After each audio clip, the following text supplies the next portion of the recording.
Are you tired of running out of funds right when you need them most, or wishing you could split your payments into smaller chunks with Cash App?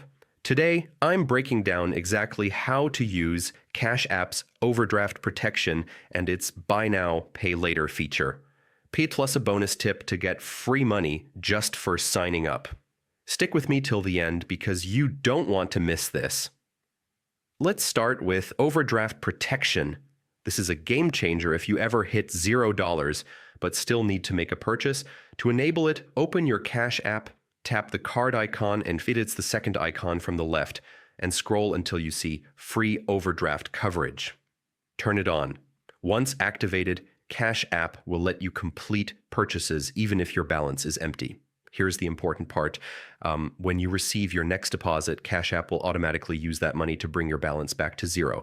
There's no option to delay repayment like you might with a loan, so keep that in mind if you rely on upcoming funds.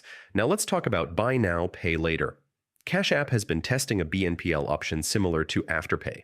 When available, it lets you split purchases into smaller payments over time, making budgeting much easier. However, as of now, this feature seems hit or miss. Some users have access, others don't. Cash App is likely rolling it out gradually, so keep checking your app for updates. And here's a quick pro tip. If you're new to Cash App or signing up a friend, use the referral link in the description below. Both you and your friend will get $5 free once they send their first $5. Easy win, so that's how you unlock overdraft protection and take advantage of buy now, pay later when it becomes available. These tools can really help you stay on top of your spending, as long as you use them responsibly. If you found this helpful, hit like, subscribe for more smart money tips, and check out the special link in the description to claim your bonus. Thanks for watching.